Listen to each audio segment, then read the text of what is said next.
Hello students,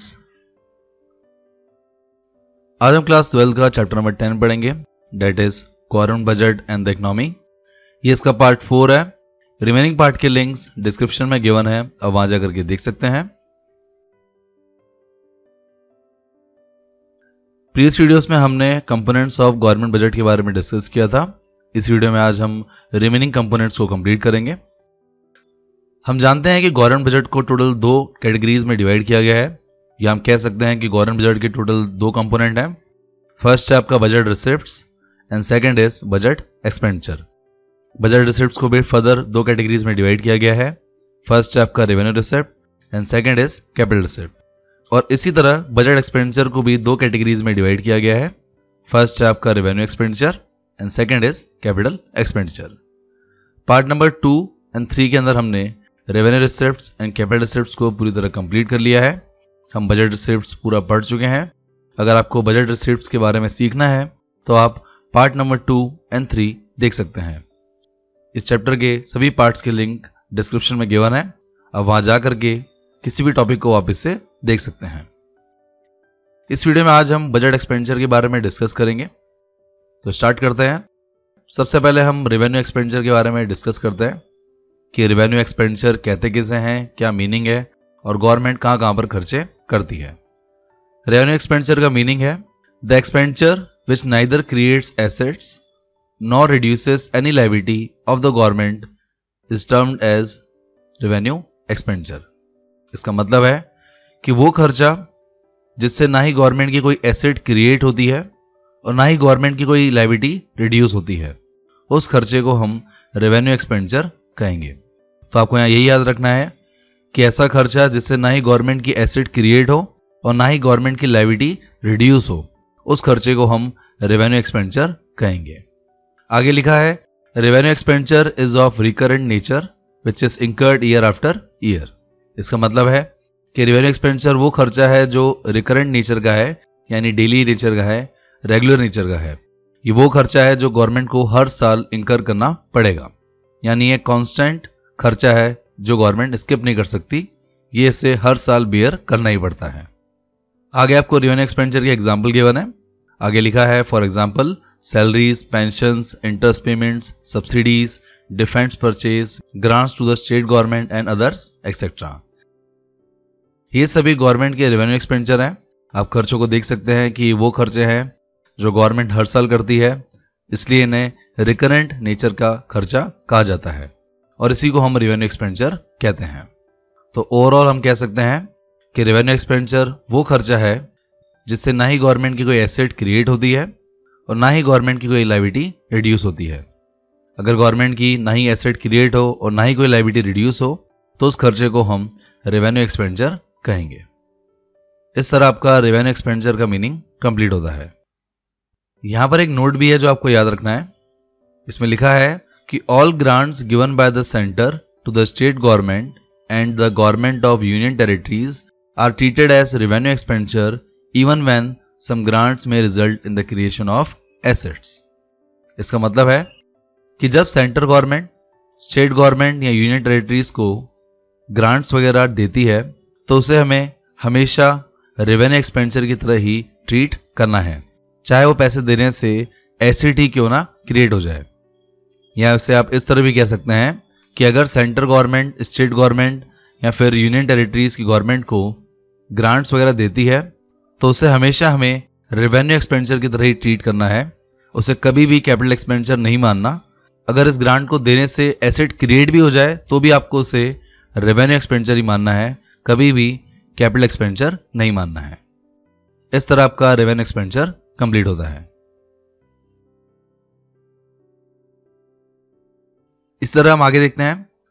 आपका next component है budget expenditure का कैपिटल एक्सपेंडिचर। इसका मीनिंग है the expenditure which either creates any asset or reduces liability of the government is treated as capital expenditure. इसका मतलब है कि वो खर्चा, वो एक्सपेंडिचर जिससे गवर्नमेंट की कोई एसेट क्रिएट हो या फिर गवर्नमेंट की लायबिलिटी रिड्यूस हो, तो उस खर्चे को हम कैपिटल एक्सपेंडिचर कहेंगे। तो ये डेफिनेशन जस्ट अपोजिट है रेवेन्यू एक्सपेंडिचर की। आगे लिखा है कि capital expenditure is non recurring type of expenditure. इसका मतलब है कि ये खर्चा नॉन रिकरिंग होता है, यानी ये डेली खर्चा नहीं है, ये खर्चा कभी कभी किए जाते हैं। इसके एग्जाम्पल हैं expenditure on purchasing asset, land and building, purchase of shares, repayment of loans, construction of roads, flyover etcetera. ये सभी वो खर्चे हैं जिनका नेचर नॉन रिकरिंग है, यानी ये डेली खर्चे नहीं है गवर्नमेंट के, और इन खर्चों से गवर्नमेंट की एसेट या तो क्रिएट होगी या फिर गवर्नमेंट की लायबिलिटी रिड्यूस होगी। इसलिए इन सभी खर्चों को कैपिटल एक्सपेंडिचर कहा जाता है। तो ओवरऑल आपको यहाँ ये याद रखना है कि कैपिटल एक्सपेंडिचर उस खर्चे को कहेंगे जिससे या तो गवर्नमेंट की कोई एसेट क्रिएट होगी या फिर गवर्नमेंट की कोई लायबिलिटी रिड्यूस होगी। कोई भी ऐसा खर्चा जिससे गवर्नमेंट की एसेट क्रिएट हो या फिर लायबिलिटी रिड्यूस हो, तो उस खर्चे को हम कैपिटल एक्सपेंडिचर कहेंगे। इस तरह आपके बजट एक्सपेंडिचर के दोनों कंपोनेंट कंप्लीट होते हैं। काफी सिंपल डेफिनेशन थी। इस तरह हमने पार्ट नंबर 2, 3 और 4 के अंदर गवर्नमेंट बजट के सभी कंपोनेंट्स को कंप्लीट कर लिया है। आई होप आपको सभी कंपोनेंट्स समझ आ गए होंगे। अगर इन कंपोनेंट्स में कोई भी डाउट हो तो आप मुझे कमेंट सेक्शन में पूछ सकते हैं।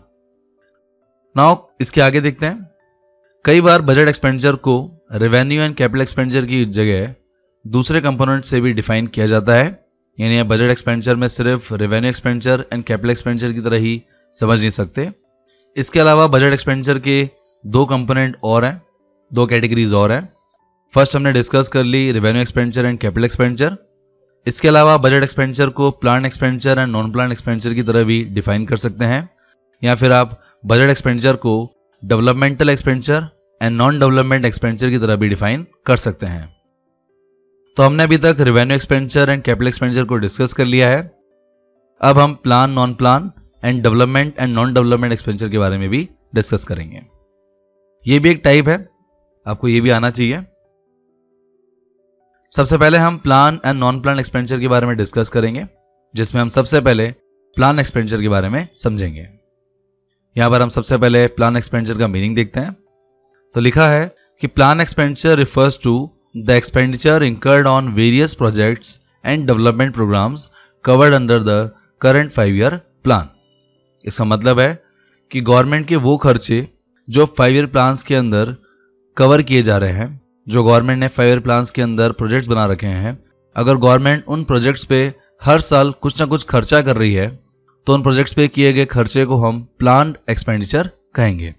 हम जानते हैं कि गवर्नमेंट 5-year प्लान्स के अंदर काफी सारे प्रोजेक्ट्स लेके आती है और उन प्रोजेक्ट्स को कंप्लीट करने के लिए आपको हर साल कुछ ना कुछ खर्चा उन पे करना पड़ता है। तो जब गवर्नमेंट 5-year प्लान्स के अंदर बनाए गए प्रोजेक्ट्स के ऊपर कोई एक्सपेंडिचर करती है तो उसी को हम प्लान एक्सपेंडिचर कहेंगे। इसमें आगे लिखा है कि it represent the current development and investment expenditure on the schemes and projects under the current 5-year plan. इसका मतलब है कि प्लान एक्सपेंडिचर आपका वो खर्चा है जो आपके करंट 5-year प्लान के अंदर आता है। इस खर्चे को गवर्नमेंट करती है जो आपके current development and investment expenditure की स्कीम्स एंड प्रोजेक्ट्स के ऊपर बेस्ड होता है, जो आपके करंट 5-year प्लान्स के अंदर इंक्लूड किए जाते हैं। इसका एग्जाम्पल देख के आपको और क्लियर हो जाएगा। एग्जाम्पल में लिखा है expenditure incurred on project covered under the central plan relating to different sector of the economy such as agriculture, rural development, irrigation, energy, minerals, industry, transport, science and technology etcetera. तो example में आप clearly देख सकते हैं कि ये खर्चे जो government agriculture, rural development, irrigation, energy, minerals, industry etcetera चीजों पर कर रही है, ये सभी खर्चे आपके प्लान एक्सपेंडिचर होते हैं, क्योंकि ये सभी खर्चों को 5-year प्लान्स के अंदर मेंशन किया गया है। गवर्नमेंट के ये प्लान्स होते हैं कि वो हर साल इन सभी चीजों पर खर्चे करे, और क्योंकि ये 5-year प्लान्स के अंदर आते हैं और इस पे आपको हर साल कुछ ना कुछ खर्चा करना पड़ता है, इसी वजह से इन खर्चों को हम प्लान एक्सपेंडिचर कहते हैं। तो प्लान एक्सपेंडिचर और कुछ नहीं है, सिंपली जो आपके करंट 5-year प्लान्स के अंदर प्रोजेक्ट्स हैं उनको कंप्लीट करने के लिए जो हर साल खर्चा किया जा रहा है, उसी खर्चे को आपको प्लान एक्सपेंडिचर कहना है। नाउ इसके अपोजिट देखते हैं, नॉन प्लान एक्सपेंडिचर। इसका मीनिंग है non plan expenditure refers to the expenditure on projects other than expenditure related to the current 5-year plan. इसका मतलब है कि करंट 5-year प्लान के अंदर जो प्रोजेक्ट्स हैं उनके अलावा अगर गवर्नमेंट कोई और खर्चा कर रही है जो करंट 5 ईयर प्लान से रिलेटेड नहीं है, तो उस खर्चे को हम नॉन प्लान एक्सपेंडिचर कहेंगे। इसके एग्जाम्पल हैं interest payment, expenditure of defence services, subsidies etcetera. ये वो खर्चे हैं जो आपके करंट 5 ईयर प्लान्स के प्रोजेक्ट्स को रिप्रेजेंट नहीं कर रहे हैं। इन खर्चों का करंट 5 ईयर प्लान्स पर कोई भी डायरेक्टली रिलेशन नहीं है। ये खर्चे आपके करंट 5 ईयर प्लान से अलग हैं। क्योंकि ये आपके करंट 5 ईयर प्लान से अलग खर्चे हैं, इसलिए इसे नॉन प्लान एक्सपेंडिचर कहा जाता है। तो इसकी डेफिनेशन जस्ट अपोजिट है जो आपने प्लान एक्सपेंडिचर के अंदर पढ़ी है। इस तरह आपका non plan and plan expenditure complete होता है। ना अगर आपको बजट एक्सपेंडिचर को कैलकुलेट करना है तो उसके लिए आप फॉर्मूला लिख सकते हैं, budget expenditure is equal to plan expenditure plus non plan expenditure. आप चाहें तो बजट एक्सपेंडिचर को revenue expenditure plus capital expenditure दोनों को ऐड करके भी कैलकुलेट कर सकते हैं, या फिर आप plan expenditure and non plan expenditure को ऐड करके भी बजट एक्सपेंडिचर को कैलकुलेट कर सकते हैं। इस तरह आपका plan expenditure and non plan expenditure पूरी तरह कंप्लीट होता है। इसी तरह हम आगे देखते हैं। बजट एक्सपेंडिचर का आपका थर्ड टाइप है development and non development expenditure. इसमें हम सबसे पहले डेवलपमेंट एक्सपेंडिचर के बारे में डिस्कस करेंगे। इसका मीनिंग है expenditure incurred on activities which are directly related to economic and social development of the country is treated as development expenditure. For example, expenditure of governments on health, industries, agriculture etcetera. इसका मतलब है कि वो खर्चे जो आपके economic and social development करने के लिए डायरेक्टली किए जा रहे हैं, जिनका रिलेशन इकोनॉमिक और सोशल डेवलपमेंट से डायरेक्टली है, उन खर्चों को हम डेवलपमेंट एक्सपेंडिचर कहेंगे। एग्जाम्पल में आप देख सकते हैं कि अगर गवर्नमेंट हेल्थ, इंडस्ट्री या एग्रीकल्चर पर खर्चा कर रही है तो ये खर्चे आपके इकोनॉमिक और सोशल डेवलपमेंट के लिए किए जा रहे हैं। और क्योंकि ये खर्चे इकोनॉमिक एंड सोशल डेवलपमेंट के लिए किए जा रहे हैं, इसलिए इन खर्चों को डेवलपमेंट एक्सपेंडिचर कहा जाता है। तो आपको यहाँ यही याद रखना है कि कोई भी ऐसा खर्चा जो इकोनॉमिक और सोशल डेवलपमेंट के लिए किया जा रहा है, उस खर्चे को आप डेवलपमेंट एक्सपेंडिचर कहेंगे। इसके अपोजिट आपका नेक्स्ट है नॉन डेवलपमेंट एक्सपेंडिचर। इसका मीनिंग है expenditure incurred on providing essential services by the governments is treated as non-development expenditure. For example, expenditure on administration, defense, collection of taxes, payment of old age pension, interest on loan, etc. इसका मतलब है कि जब government essential services provide करने के लिए खर्चा कर रही है, तो इस खर्चे को आप नॉन डेवलपमेंट एक्सपेंडिचर कहेंगे। इस खर्चे के अंदर हम एडमिनिस्ट्रेशन पे किए गए खर्चे को इंक्लूड करते हैं, डिफेंस पे किए गए खर्चे को इंक्लूड करते हैं, collection of taxes, payment of old age pension, interest on loan, इन सभी खर्चों को नॉन डेवलपमेंट एक्सपेंडिचर के अंदर इंक्लूड किया जाता है। तो यहां पर इन दोनों में डिफरेंशिएट करने का की पॉइंट यह है कि अगर government economic and social development के लिए खर्चे कर रही है तो उसे आप कहेंगे डेवलपमेंट एक्सपेंडिचर। पर अगर गवर्नमेंट एसेंशियल सर्विसेज प्रोवाइड करने के लिए खर्चे कर रही है तो उसे हम कहेंगे नॉन डेवलपमेंट एक्सपेंडिचर। इस तरह आपके बजट एक्सपेंडिचर के तीनों कैटेगरीज की डेफिनेशंस कंप्लीट होती हैं। आई होप आपको ये तीनों कैटेगरीज समझ आ गई होंगी। अगर इनमें से आपको किसी में कोई भी डाउट है तो आप मुझे कमेंट सेक्शन में पूछ सकते हैं या मुझे व्हाट्सएप पर भी कांटेक्ट कर सकते हैं। मेरा व्हाट्सएप नंबर डिस्क्रिप्शन में गिवन है। इस तरह आपके इस वीडियो के सभी टॉपिक्स कंप्लीट होते हैं। So thank you guys for watching this video. अगर ये वीडियो अच्छा लगे तो लाइक कीजिए। For more videos subscribe my channel success heat. इस चैप्टर के नोट्स के लिए आप मुझे व्हाट्सएप पर भी कांटेक्ट कर सकते हैं।